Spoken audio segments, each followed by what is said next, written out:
And we are back with the third segment of the GSMC Basketball Podcast presented by the GSMC Sports Network. And in this third segment, we're going to be talking about the Bucks going up against the Pacers in Game 1, as well as the Celtics going up against the Miami Heat. So we'll start with the Bucks and the Pacers, and keeping with the trend that I said before, the home team was able to prevail in Game 1, and the Bucks were no different. And along with another trend, the games were also blowouts, and the Bucks ended up winning 109-94. This was without Giannis playing in the game, and the Bucks were able to win at home and defend home court. I'm very surprised by this, and I'm very surprised how well the Bucks were able to play despite not having Giannis. Now, Damian Lillard, he was ridiculous in the first half. He ended the game with 35 points and 6 rebounds, and also ended with 35 points at the half. So there's some good and bad to take away from that. Now, he was almost able to outscore the entire Pacers in the first half, which they got most of their production from Pascal Siakam, who ended the game with 36 points and 13 rebounds. Tyrese Halliburton, he ended the game with only 9 points, 8 assists, and 7 rebounds on 38 minutes. So that's not really good for the Pacers. Miles Turner ended the game with 17 points, and TJ McConnell ended the game with 10 points, and that was basically it for the scoring coming in from the Pacers. Halliburton shooting only 7 shots is not ideal for this team whatsoever. He definitely needs to take a lot more shots than he is used to, and I don't know what's wrong with him. I don't know why he hasn't really taken as many shots as he is used to in these games, and it really costed them because, again, as I said previously, Damian Lillard, he scored 35 points at the half, but that means he did not do anything in the second half. And if Tyrese Halliburton would have ended up scoring a few more than he did in the second half of this game, the story might have been different, and they might have been able to win Game 1, but instead he only took 7 shots. And Chris Middleton, he ended up playing really well in this game, 9 of 14 from the field, getting 23 points. Bobby Portis ended the game with 15 points, 7 of 15 from the field. Brook Lopez ended the game 5 for 10 from the field with 11 points. And Malik Beasley ended the game 3 for 7 with 9 points.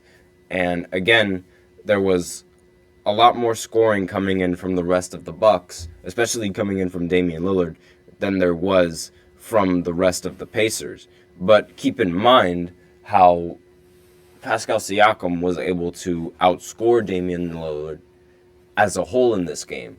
So if Halliburton only showed up in this game and would have shot the ball a bit more times and maybe play like how everyone usually saw him play in the in-season tournament, then this could be a different story. But obviously, I'm really surprised with Doc Rivers in this game, how they ended up winning the first game, but they have to defend this home court advantage, and they have to do that in the next game, which is set to happen tomorrow at 8:30, and they're still expected to play in Milwaukee. Obviously, like the first 2 games, they're in the higher seeds home court advantage, and so I still think that the Pacers have a chance in this series, and they do still have a chance to win in Game 2. It was a relatively bad shooting night for them. They shot 8 for 38 from the 3-point line. If they would have hit a few more threes, then they would have been all right. And the Bucks, they shot 14 of 37 from 3. And obviously, they shot with a team that shoots much better than you from 3. It's really difficult to beat that. So if they're able to match that shooting in the next game, then they should have no problem in winning. And that should be the biggest problem for the Milwaukee Bucks, establishing a defense on the perimeter because, again, allowing 38 three-pointers to be attempted, I mean, a lot of them were really good looks, and it really just came down to them missing. So if the players don't miss, that's going to be a really big problem for the Bucks, and that's going to be something that they're going to have to prove that they can defend. Now, a lot of these games, you might notice, like, again, with these blowouts, they're rather boring. So, and this is no different for this game, which is the Miami Heat going up against the Boston Celtics in the Garden. So the Celtics ended up winning 114-94, again, another blowout. And again, the home team taking home court advantage in this postseason. So Jason Tatum, this was his first ever triple-double in the postseason, ended the game with 23 points, 10 rebounds, and 10 assists. Jaylen Brown, he ended the game with 17 points and 8 rebounds. And Derek White ended the game with 20 points, 3 rebounds, and 4 assists. Porzingis, he ended the game with 18 points and 4 rebounds, and Drew Holiday ended the game with only 6 points. So obviously, a lot of good scoring and a lot of mediocre scoring coming in from the team. Drew Holiday shot the worst on the team. He was 2 for 8 from the field for 6 points. He's always been really bad in the postseason, and I feel really bad for him because it's like he was inconsistent on Milwaukee, and now he's not really doing his best on the Celtics. However, he does have a really good team to play behind, so it's not like his performance really affects him and his team like how it did when he was on Milwaukee. So because Derek White, he shot 6 for 10 from the field, Porzingis was 7 for 13 from the field, and there was really no one that was like tall enough to stop Kristaps Porzingis on the Miami Heat, and there was no one that could really match in points against them. So Bam ended up playing 36 minutes. He ended up scoring 24 points with 6 rebounds and 3 assists. And unfortunately, that wasn't enough for the Boston Celtics, to match up against them. And they're really missing Jimmy Butler. Jamie Jaquez Jr. ended the game with 16 points. Tyler Hero, he ended the game with 11 points and 4 assists and 4 rebounds. Caleb Martin ended the game with 4 points. And Nikola Jovic ended the game with 10 points. And coming off the bench, Delon Wright ended the game with 17 points. And obviously, this game, they desperately needed Jimmy Butler and his performance. A Jimmy Butler 20-point game would have made this game a little bit more competitive. Maybe even 30 points would have made it more competitive. Asking a lot from Jimmy Butler, but again, he's expected to miss most of the playoffs for his injury, and without him being in the first round, I genuinely don't think the team has a chance to prevail past these Boston Celtics, who are still seeking revenge for what they did the previous season when they were the 8th seed, and the Celtics, they almost came back from a 0-3 lead, but they ended up losing in the final game at home in embarrassing fashion.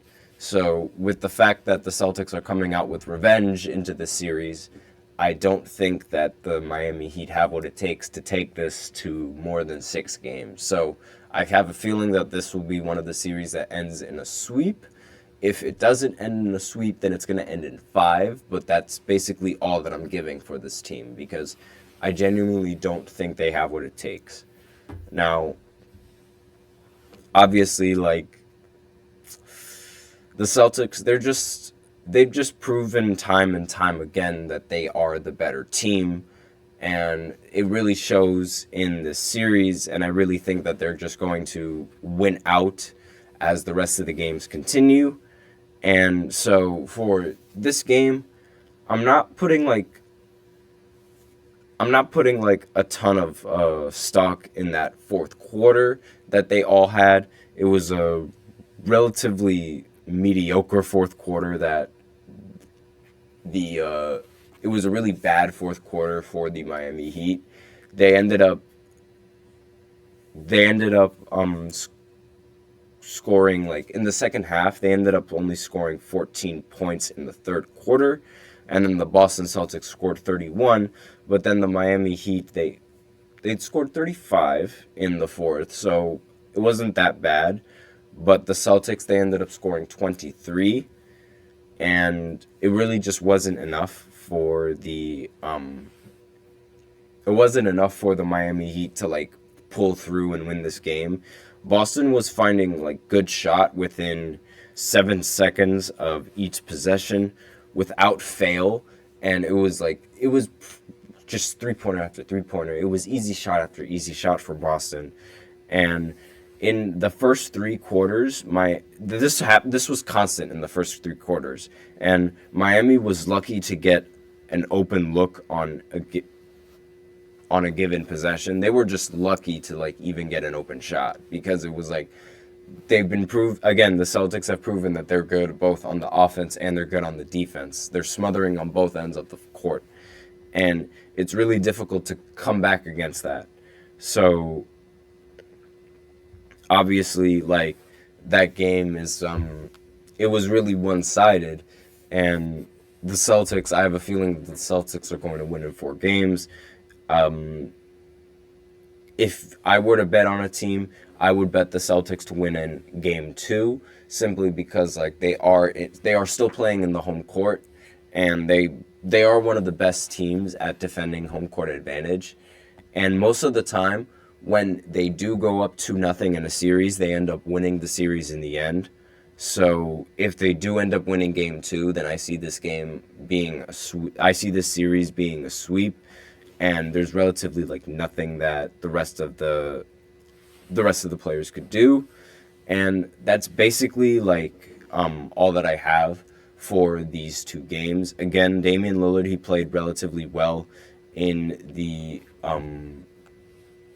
first half, but the fact that he didn't play well continuously throughout the game is a little bit questionable.